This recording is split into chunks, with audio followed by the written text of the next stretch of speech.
Marcus Thompson had always been the class clown. At 22, he still carried that same reckless energy that got him detention in high school and kicked out of 2 colleges. Standing at 6 feet tall with messy brown hair and a crooked smile, Marcus believed the world was his stage and everyone else was just part of his audience. On this particular Tuesday morning in London, Marcus was feeling especially bold. He had flown in from Chicago just 3 days ago with his college buddies for what they called their European adventure. The group had spent the previous night drinking in various pubs around the city, and Marcus was still riding the wave of liquid confidence that made him feel invincible. The plan was simple: visit Buckingham Palace, take some photos, maybe grab lunch nearby, and then head to their next destination. But Marcus had other ideas brewing in his mind as they walked through the crowded streets of Westminster. He had been watching YouTube videos about pranks and stunts that went viral, and he was convinced he could pull off something that would make him internet famous overnight. His friends, Jake, Tommy, and Derek, knew that look in Marcus's eyes. It was the same expression he wore before he streaked through the campus quad, or when he convinced everyone to crash that exclusive fraternity party. They exchanged worried glances as Marcus kept checking his phone, probably calculating how many followers he might gain from whatever crazy scheme was forming in his head. The morning sun cast long shadows across the palace grounds as tourists gathered behind the ornate iron gates. Families with children pressed against the barriers, hoping to catch a glimpse of royalty. Elderly couples held hands while reading guidebooks, and tour groups clustered around their guides, listening intently to stories about British history. Marcus barely paid attention to any of this. His focus was entirely on the 2 royal guards standing motionless at their posts. These weren't just any guards. They were the famous grenadier guards in their iconic red tunics and tall black bearskin hats. They stood perfectly still, rifles at their sides, eyes fixed straight ahead as hundreds of tourists took photos and tried various methods to make them react. "Dude, look at these guys," Marcus whispered to his friends, pointing at the guards. "They're like robots. I bet I could make them move." Jake shook his head immediately. "Marcus, don't even think about it. These aren't mall security guards. This is serious stuff." But Marcus was already studying the guards' positioning, the distance between them and the crowd, and the various angles where cameras might catch the action. In his mind, he was already composing the caption for his social media post. "American tourist shows British guards how we do it in Chicago." The guard closest to them was a tall man, probably in his 30s, with a weathered face that spoke of years of military service. His uniform was immaculate, every button polished to perfection, every crease razor sharp. His name tag read Sergeant Williams, though Marcus didn't bother to read it. To him, this was just another prop in his potential viral video. Tommy grabbed Marcus's arm. "Whatever you're thinking, it's a bad idea. Remember what happened in Vegas?" Marcus shrugged him off. "Vegas was different. This is just a harmless prank. These guys are paid to stand there and look tough. I'm just going to test how tough they really are." Derek tried reasoning with him. "Marcus, think about this logically. We are in a foreign country. We don't know their laws. What if you get arrested?" But Marcus had already made up his mind. He pulled out his phone and handed it to Jake. "Just record it, okay? Make sure you get the whole thing. This is going to be epic." The crowd around them was typical for a Tuesday morning, mostly tourists with cameras, some local joggers passing by, and a few street vendors selling souvenirs nearby. Nobody seemed to be paying particular attention to the 4 American college graduates, which Marcus took as a good sign. He figured he could pull off his stunt and disappear into the crowd before anyone official could react. What Marcus didn't notice were the subtle details that might have changed his mind. He didn't see the small earpiece in Sergeant Williams's ear, or the tiny cameras positioned at various angles around the palace grounds. He didn't notice the plainclothes security officers scattered throughout the crowd, or the way certain tourists seemed to be paying a little too much attention to everything happening around them. He also didn't realize that Sergeant Williams, despite his stoic appearance, was very much aware of the group of loud Americans who had been standing nearby for the past 10 minutes. The guard had been in service for 12 years and had developed an almost supernatural ability to sense trouble before it happened. Something about the way the brown-haired young man kept staring at him and whispering to his friends had put Williams on high alert. Marcus stepped closer to the barrier, his heart racing with excitement. This was it, his moment to become internet famous. He imagined the headlines: Tourist's hilarious prank goes viral, or American show's royal guard who's boss. In his mind, he was already counting the likes, shares, and followers that would come flooding in. His friends made one last desperate attempt to stop him. "Marcus, seriously, don't do this," Jake pleaded, still holding the phone but hoping he wouldn't have to use it. But Marcus was beyond reasoning now. The combination of leftover alcohol in his system, the adrenaline of being in a foreign place, and his lifelong need to be the center of attention had created a perfect storm of poor decision-making. He looked at his friends, flashed that signature crooked smile, and said the words that would change everything. "Watch this." The moment Marcus stepped over the barrier, time seemed to slow down. The metal fence that separated tourists from the palace grounds wasn't particularly high, but crossing it felt like stepping into another world entirely. His sneakers hit the perfectly manicured grass with a soft thud, and suddenly every eye in the vicinity was on him. Sergeant Williams didn't move a muscle, but Marcus could swear he saw something change in the guard's eyes. It was subtle, like a predator that had just spotted its prey but was waiting for the perfect moment to strike. Still, the guard maintained his rigid posture, rifle held firmly at his side, chin up, eyes forward. "Come on, robot man," Marcus called out, loud enough for everyone to hear. "Let's see what you're made of." The crowd behind the barrier had gone from casual chatter to complete silence. Parents pulled their children closer, tourists lowered their cameras, and everyone seemed to hold their breath, waiting to see what would happen next. Some people had their phones out, recording what they sensed would be either hilarious or disastrous. Marcus began his approach with exaggerated swagger, playing to what he assumed was his audience. He had seen enough movies and TV shows to think he knew how this would go. The guard would either ignore him completely, giving Marcus the perfect opportunity to pose for photos and claim victory, or maybe make some stern warning that Marcus could laugh off. Either way, he'd get his viral moment and a great story to tell back home. "What's the matter, big guy?" Marcus taunted, now standing just a few feet from Sergeant Williams. "Cat got your tongue? Or maybe you're just scared of us Americans." The guard's silence only encouraged Marcus further.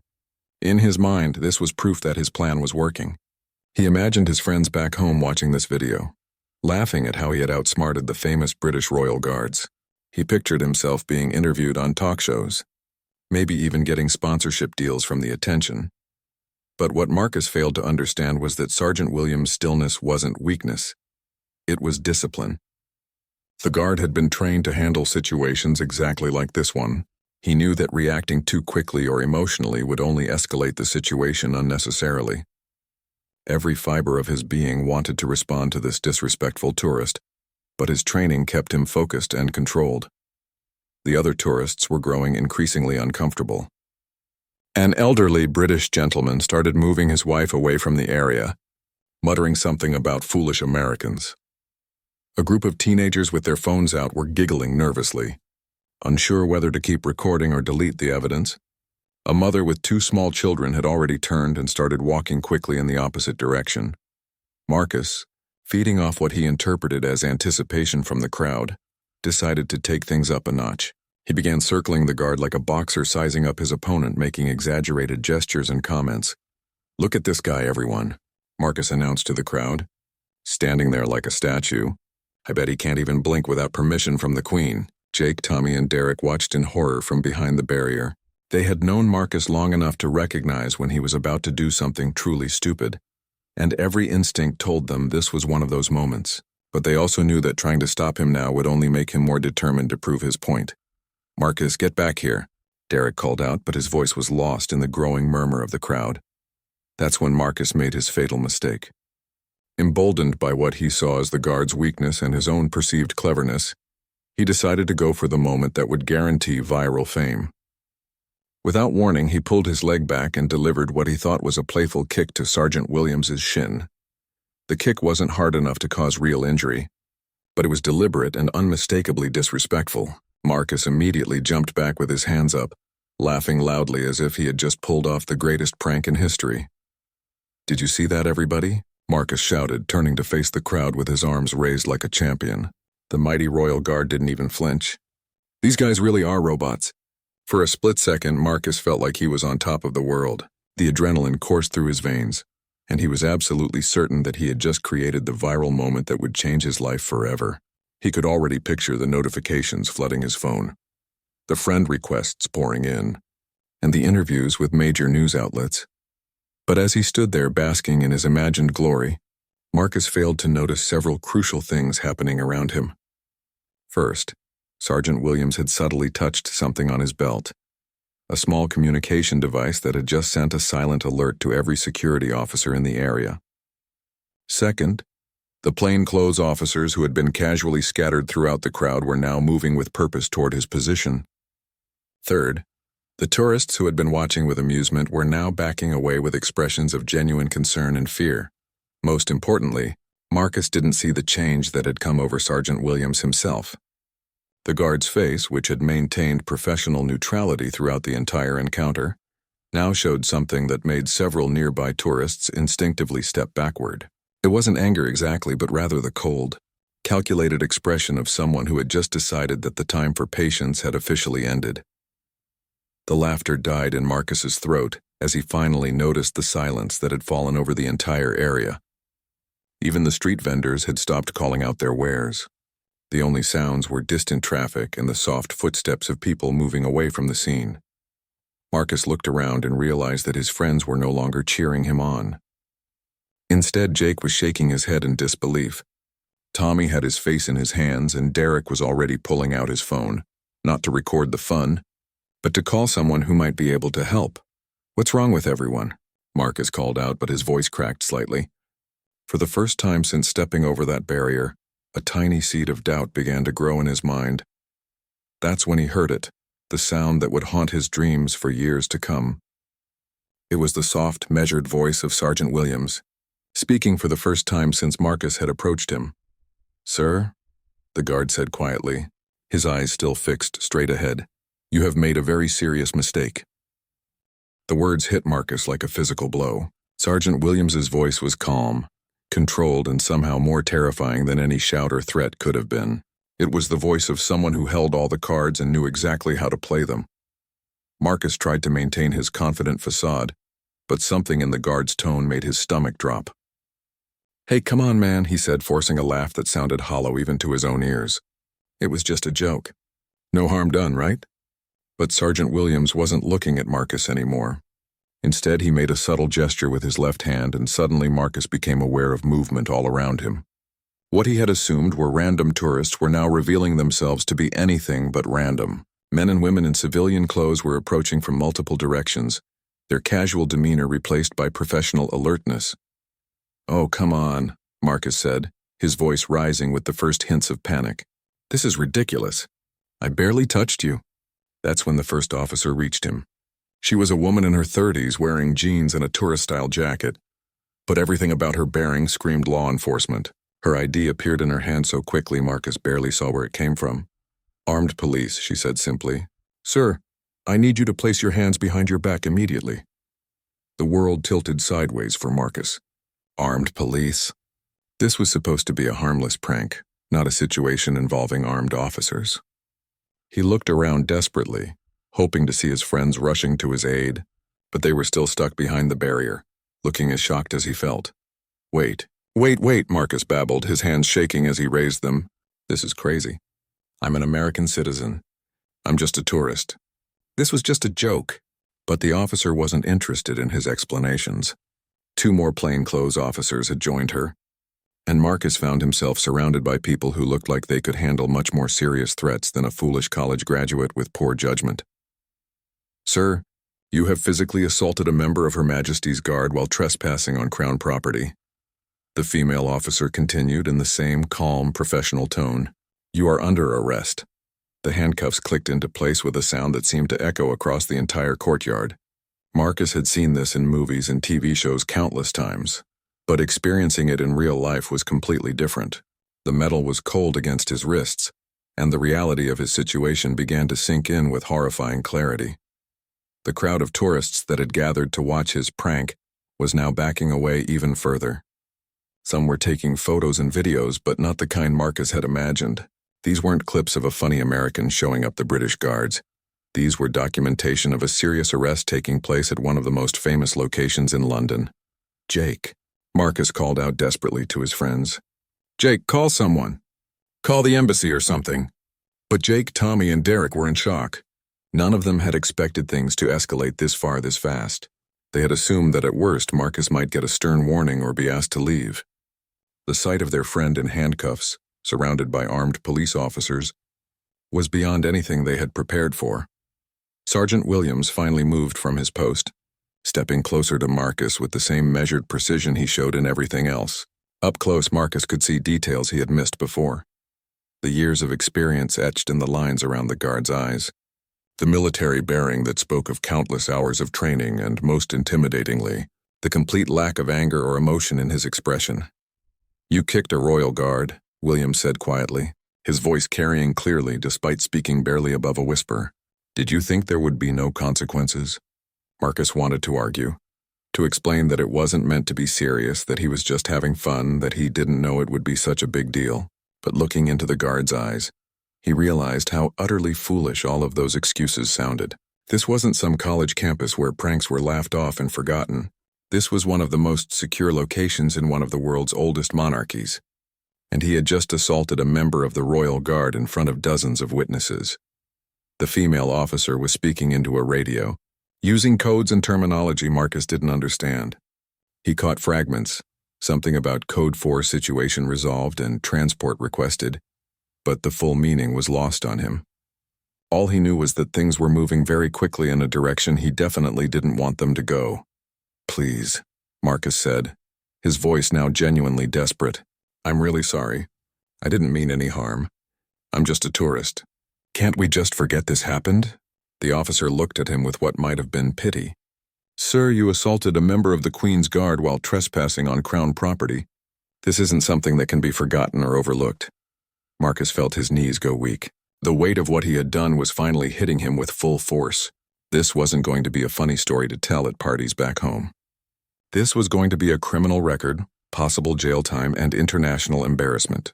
His parents were going to find out. His future employers would find out. Everyone would know about the day he was stupid enough to kick a royal guard and thought it would be funny. The transport arrived faster than Marcus would have thought possible.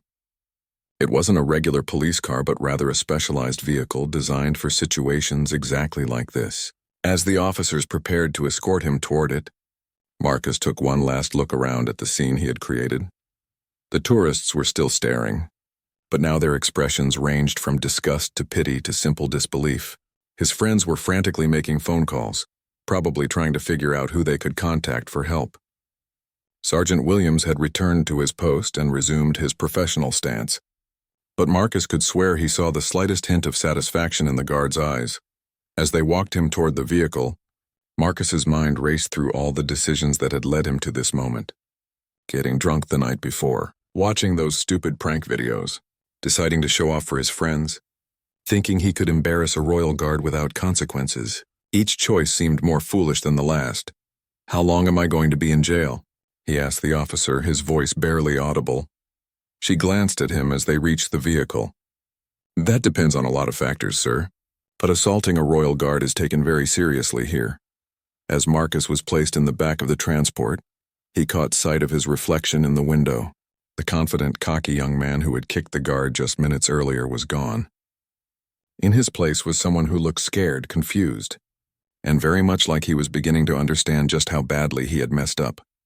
The doors closed with a final, decisive sound, and Marcus realized that his European adventure had just taken a turn that no amount of planning could have prepared him for. The ride to the police station was the longest 20 minutes of Marcus's life. The transport vehicle was nothing like the police cars he had seen in American movies. This one was designed for serious offenders, with reinforced windows, no door handles on the inside, and a partition separating him from the officers in front. Every bump in the London streets reminded him that this was really happening. Through the tinted windows, he watched the city pass by in a blur of red buses, black cabs, and historic buildings. Under normal circumstances, he would have been taking photos of everything, documenting his European adventure for social media. Now, the sight of London streets only served to remind him how far he was from home, and how serious his situation had become. The female officer who had arrested him was in the passenger seat, occasionally speaking into her radio in that same calm, professional tone. Marcus caught fragments of the conversation, something about international, incident protocols and embassy notification, procedures, and each phrase made his stomach sink a little lower. The time they arrived at the police station, Marcus had gone through several stages of emotional processing. First had come the disbelief. Surely this was all just an elaborate misunderstanding that would be cleared up any minute. Then came the bargaining phase, where he mentally rehearsed all the apologies and explanations he would give to make this go away. Now, as he was escorted through the doors of what appeared to be a very modern, very serious police facility, reality was setting in with crushing weight. The booking process was methodical and humiliating. His personal effects were cataloged and stored: phone, wallet, passport, and even his shoes, which were replaced with standard-issue slip-ons. The desk sergeant, a stern-looking man with graying hair, read him his rights in a clipped British accent that made everything sound even more official and frightening. "You have the right to remain silent," the sergeant began, and Marcus felt his legs go weak again. This was really happening. He was being processed as a criminal in a foreign country, and there was nothing he could do to stop it. The holding cell was exactly as depressing as Marcus had imagined, but somehow worse because it was real. The walls were painted institutional green. There was a single bench bolted to the floor, and the only light came from a fluorescent fixture that hummed constantly. The smell was a mixture of disinfectant and something Marcus preferred not to think about too hard. As the door clanged shut behind him, Marcus finally allowed himself to fully comprehend what he had done. He had assaulted a member of the Royal Guard. Not playfully tapped, not accidentally bumped into, but deliberately kicked a soldier who was performing his duties protecting one of the most important buildings in the United Kingdom. The more he thought about it, the more he realized how incredibly stupid and disrespectful his actions had been. Hours passed with agonizing slowness. Marcus had no way to tell time except by the changing quality of light coming through the small high window. His mind raced through worst-case scenarios: years in a British prison, deportation with a criminal record. His face plastered across international news as the ugly American tourist who couldn't respect British culture. He thought about his parents, who had been so proud when he graduated from college and landed his first real job. They had given him money for this trip as a graduation gift, trusting him to represent their family well during his travels. The thought of having to call them from jail was almost more than he could bear. The sound of footsteps in the corridor outside made Marcus look up hopefully each time, but they always passed by his cell without stopping. He began to wonder if his friends had managed to contact anyone who could help, or if they were too shocked and confused to know what to do. None of them had ever been in legal trouble more serious than a parking ticket, and they were in a foreign country with a legal system they didn't understand. Finally, after what felt like an eternity, the footsteps stopped at his door. A key turned in the lock, and Marcus looked up to see a woman in a business suit standing in the doorway. She was middle-aged, with sharp eyes behind wire-rimmed glasses, and she carried herself with the confidence of someone who was very good at her job. "Mr. Thompson?" she said, consulting a folder in her hands. "I'm Sarah Mitchell, duty solicitor. I've been assigned to represent you." Marcus jumped up from the bench, relief flooding through him. Finally, someone who could help explain this misunderstanding and get him out of this nightmare. "Thank you. Thank you so much. This has all been a huge mistake. I'm sure we can clear this up really quickly." But the expression on Sarah Mitchell's face suggested that clearing things up might not be as simple as Marcus hoped. She entered the cell and sat down across from him, opening her folder and reviewing the documents inside. "Mr. Thompson, I need you to understand the seriousness of your situation," she began, her tone professional but not unkind. "You've been charged with assault on a Crown servant, trespassing on Crown property, and causing a public disturbance. These are not minor charges." Marcus felt the room spinning slightly. "Assault? But I barely touched him. It was just a little kick. I was joking around." Sarah looked at him with an expression that suggested she had heard similar explanations many times before. "Mr. Thompson, under British law, any unwanted physical contact constitutes assault. The fact that you did this to a member of the Royal Guard while trespassing on Crown property makes it significantly more serious." She pulled out several documents and spread them on the bench between them. "The prosecution has video evidence from multiple angles, including security cameras and tourist recordings. There are dozens of witnesses, and the victim, Sergeant Williams, has provided a detailed statement. This isn't a case where the facts are in dispute. Marcus stared at the papers without really seeing them. Video evidence. Dozens of witnesses. A detailed statement from the guard. This wasn't going to be laughed off or explained away as a misunderstanding. This was real, serious legal trouble with solid evidence against him. "What happens now?" he asked quietly, his voice barely audible. Sarah began explaining the process. Initial court appearance, possible bail hearing, the timeline for trial if he chose to plead not guilty. With each detail, Marcus realized how far-reaching the consequences of his momentary lapse in judgment were going to be. "How long could I go to prison for?" he finally asked, dreading the answer. Sarah consulted her notes. "For these charges, combined with the aggravating factors of the location and target, you could be looking at up to 18 months in prison, plus substantial fines and possible deportation with a ban on returning to the UK. 18 months in a British prison. Marcus had never even spent a night in jail before, and now he was facing more than a year behind bars in a foreign country. The thought of trying to explain this to future employers, potential romantic partners, or even just acquaintances made him feel physically sick. "There is one thing working in your favor," Sarah continued, noticing his distressed expression. "This appears to be your first offense, and you're a foreign national, who may not have fully understood the seriousness of your actions. If you're willing to plead guilty and show genuine remorse, the court might be inclined toward a more lenient sentence." Marcus looked up at her hopefully. "What would that mean?" "Possibly a suspended sentence with community service, a substantial fine, and deportation back to the United States. You would avoid prison time, but you would have a criminal record and would likely be banned from returning to the UK for several years." It wasn't the complete nightmare scenario Marcus had been imagining, but it was still far worse than anything he could have conceived when he woke up that morning, thinking about sightseeing and having fun with his friends.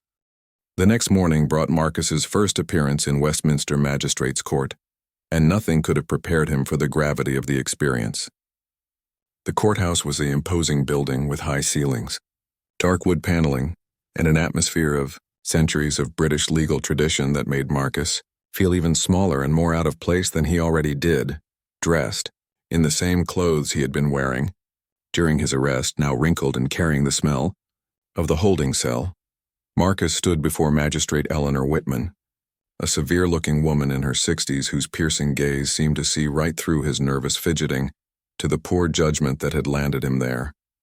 Sarah Mitchell stood beside him, having spent the previous evening preparing him for this moment. She had explained the procedures, the proper way to address the court, and the importance of showing genuine remorse rather than making excuses. But standing there in that intimidating courtroom, with a public gallery filled with reporters who had somehow gotten wind of the American tourist assault story, Marcus felt completely overwhelmed. Marcus James Thompson, the clerk, read from the charges. "You are accused of assault upon a Crown servant, specifically Sergeant David Williams of Her Majesty's Grenadier Guards, while unlawfully present on Crown property, namely the grounds of Buckingham Palace." Hearing his full name and the formal charges read aloud in that ancient courtroom made the entire situation feel surreal.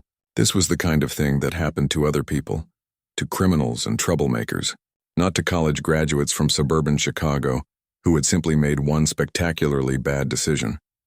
Magistrate Whitman reviewed the police reports and witness statements with careful attention to detail. Marcus watched her face for any sign of sympathy or understanding, but her expression remained professionally neutral throughout the entire process. "Mr. Thompson," she said finally, fixing him with that penetrating stare, "do you understand the charges against you?" "Yes, Your Honor," Marcus replied, his voice cracking slightly despite his attempts to sound confident and respectful. "And how do you plead to these charges?" Sarah had prepared him for this moment. They had discussed the options at length, weighing the benefits of pleading guilty against the possibility of fighting the charges. But with video evidence from multiple angles and dozens of witnesses, there really wasn't much to fight. "Guilty, Your Honor," Marcus said, the word feeling heavy and final as it left his mouth. A murmur rippled through the public gallery, and Marcus was acutely aware of the reporters scribbling notes and probably already composing headlines about the foolish American who had kicked a royal guard. He imagined his name being attached to this story forever, following him through job interviews and background checks for the rest of his life. Magistrate Whitman nodded and made several notes before looking up again. "Mr. Thompson, before I consider sentencing, I want to hear from you directly. Can you explain to this court why you thought it was appropriate to assault a member of Her Majesty's Guard?" This was the moment Sarah had coached him for extensively. "Don't make excuses," she had said. "Don't blame alcohol or peer pressure or cultural misunderstanding. Take full responsibility and show genuine remorse." Marcus took a shaky breath. "Your Honor, there is no explanation that makes what I did acceptable. I was disrespectful, thoughtless, and completely wrong. I came to London as a guest in your country, and I behaved in a way that was an insult to British hospitality and tradition. I'm deeply ashamed of my actions, and I sincerely apologize to Sergeant Williams, to the Royal Guard, and to everyone who witnessed my behavior." The magistrate listened without interruption, occasionally making notes. Marcus couldn't tell if his words were having any impact, but he continued with the speech he had rehearsed. "I know this doesn't excuse what I did, but I want the court to know that I've learned from this experience. I understand now how serious and disrespectful my actions were, and I guarantee that nothing like this will ever happen again. I just hope I can somehow make amends for the embarrassment I've caused." When he finished speaking, the courtroom fell silent except for the scratching of pens as reporters continued taking notes. Magistrate Whitman reviewed her papers once more before addressing him again. "Mr. Thompson, your actions represent exactly the kind of disrespectful behavior that gives tourists a bad reputation. The Royal Guards are not entertainment or props for your amusement. They are highly trained military personnel carrying out important duties in service to the Crown and country."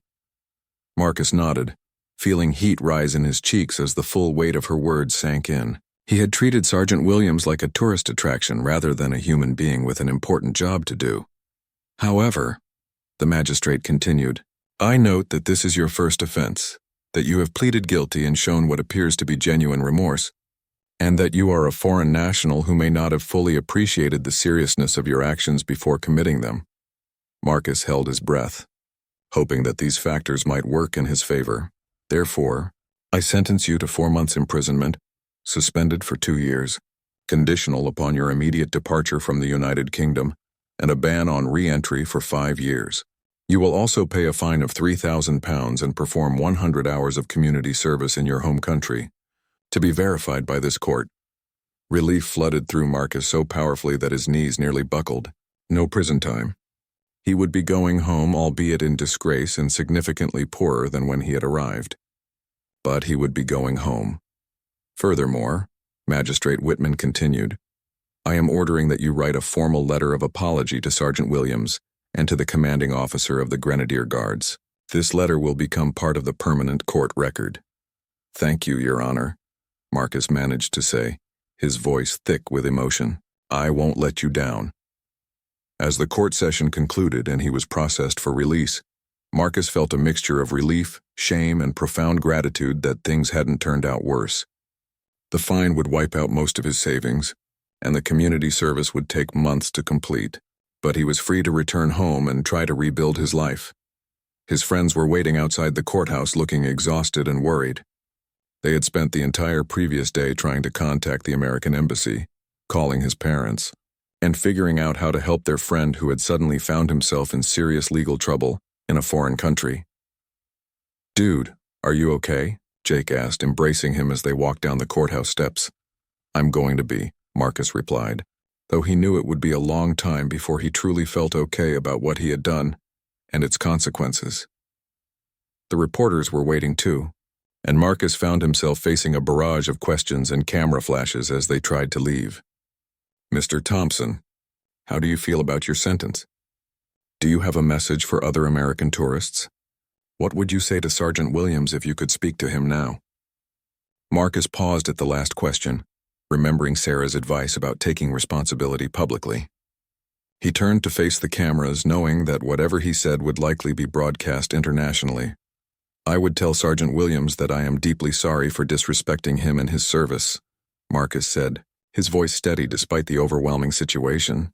"He was doing his job, protecting an important place, and I treated him like he was there for my entertainment. That was completely wrong, and I hope someday he can forgive me." The questions continued, but Sarah Mitchell guided Marcus and his friends away from the crowd and toward a waiting taxi. As London's streets passed by the window one last time, Marcus knew he was seeing a city he wouldn't be allowed to return to for 5 years. The weight of that restriction felt heavier than he had expected. His phone, returned to him after his release, had dozens of missed calls and hundreds of notifications. The story had already gone viral, but not in the way he had originally hoped. Instead of being celebrated as a funny prankster, he was being ridiculed as the ugly American tourist who had embarrassed his entire country with one moment of spectacular stupidity. The headlines were brutal. American tourist kicks Royal Guard, gets reality check in British court. Chicago graduate's London vacation ends in criminal conviction. When pranks go wrong, U.S. tourist learns hard lesson. About British justice. Reading through the comments on various news articles and social media posts was like receiving a masterclass in public humiliation. People from around the world were expressing their disgust at his behavior, with many pointing out how his actions reinforced negative stereotypes about American tourists abroad. But mixed in with the criticism were a few comments that gave him hope. Some people noted his apparent remorse in court and his willingness to take responsibility for his actions. A few even expressed the belief that he seemed to have learned from his mistake and deserved a second chance to prove he could do better. They made their way to Heathrow Airport. For the earliest flight they could book back to Chicago, Marcus had plenty of time to reflect on how dramatically his life had changed in less than 24 hours. Yesterday morning he had been just another tourist looking for adventure and excitement.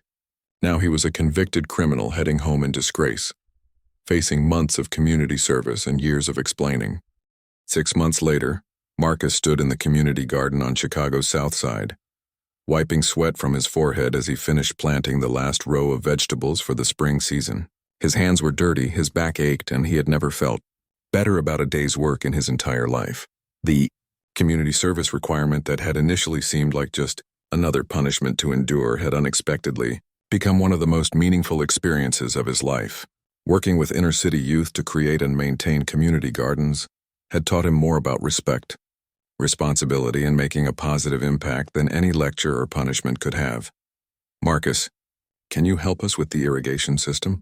called Maria Santos, the program coordinator who had become something of a mentor to him over the past months. When he had first approached the organization about fulfilling his court-ordered service, she had been skeptical about his motives and commitment. Now she relied on him as one of her most dedicated volunteers. As he worked on connecting the water lines, Marcus reflected on how much his perspective had changed. The young people he worked with came from backgrounds far more challenging than his comfortable suburban upbringing, yet they approached their work in the garden with a maturity and sense of purpose that put his former behavior to shame. They understood that the vegetables they grew would feed families in food-insecure neighborhoods, and they took that responsibility seriously. "Mr. Marcus," said Deshawn, a 15-year-old who had become something of a protege, "my mom wants to know if you're coming to the community dinner on Saturday." Marcus smiled. "Wouldn't miss it. Tell her I'll bring my famous cornbread." The relationships he had built through his community service had become one of the unexpected gifts of his ordeal. These weren't people who knew about his embarrassing arrest or his viral infamy. To them he was simply Marcus, the guy who showed up every weekend to help maintain the gardens and teach kids about sustainable growing practices. The letter he had written to Sergeant Williams had been one of the most difficult things he had ever composed. It had taken him weeks to find the right words, going through dozens of drafts before arriving at something that felt adequate to express his remorse. He had written about his community service, his changed perspective, and his deep regret for treating the sergeant as entertainment rather than recognizing him as a dedicated professional serving his country.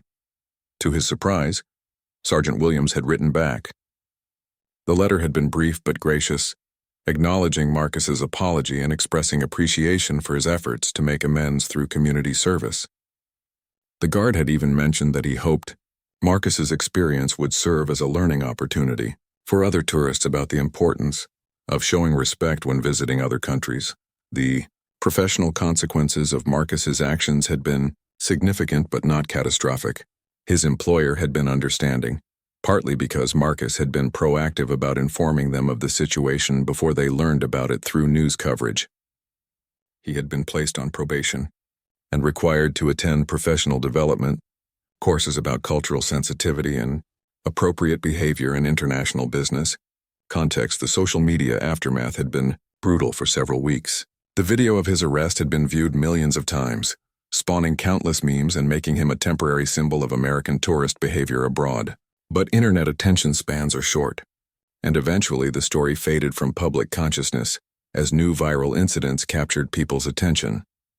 What remained was a criminal record that would always be part of his background checks, a 5-year ban from the United Kingdom that served as a constant reminder of his poor judgment, and a fundamentally changed understanding of respect, consequences, and personal responsibility.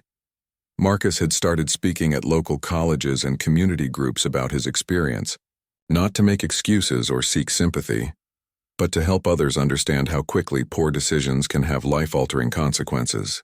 His talks focused on cultural sensitivity, the importance of thinking before acting, and the reality that actions have consequences that extend far beyond the immediate moment. "I thought I was being funny," he would tell audiences. "I thought I was just having a good time and that everyone would laugh along with me. I didn't consider that Sergeant Williams was a real person with feelings and dignity, doing an important job that deserved respect. I treated him like he was there for my entertainment, and that was completely wrong." The ban from the United Kingdom had become a particularly poignant reminder of his mistake. Friends had gotten married in London, business opportunities had arisen that required travel to the UK, and he had been forced to decline or find alternatives. Each missed opportunity served as a reminder of how his moment of poor judgment continued to impact his life years later. But perhaps the most profound change in Marcus was his understanding of privilege and respect. Growing up in comfortable circumstances, with parents who cleaned up his messes and a social circle that laughed off poor behavior as just Marcus being Marcus, he had never truly learned that his actions affected other people in real and meaningful ways. Working in the community, Gardens had shown him what it looked like to take responsibility seriously, to consider the impact of his actions on others, and to find purpose in service rather than self-promotion. The kids he worked with couldn't afford to make the kind of careless mistakes he had made because they didn't have safety nets to catch them. Their understanding of consequences was far more mature than his had been at their age. As the sun set over the Chicago skyline, Marcus finished his work for the day and began cleaning up the tools. His 100 hours of court-ordered community service had been completed months ago, but he continued volunteering because the work had become important to him in ways he hadn't expected. Maria approached him as he was loading supplies into his car. "Marcus, I wanted to talk to you about something. We're expanding the program to include a mentorship component for young people who've made mistakes and need guidance getting back on track. Would you be interested in helping develop that program?" Marcus paused, considering the irony of being asked to mentor others about learning from mistakes. A year ago, he would have been the last person qualified to guide anyone about making good decisions. But his journey from viral embarrassment to genuine remorse to meaningful service had given him insights he couldn't have gained any other way. "I'd be honored to help," he said. "I think I have some relevant experience with learning lessons the hard way." That evening, Marcus sat in his apartment looking through photos from his European trip.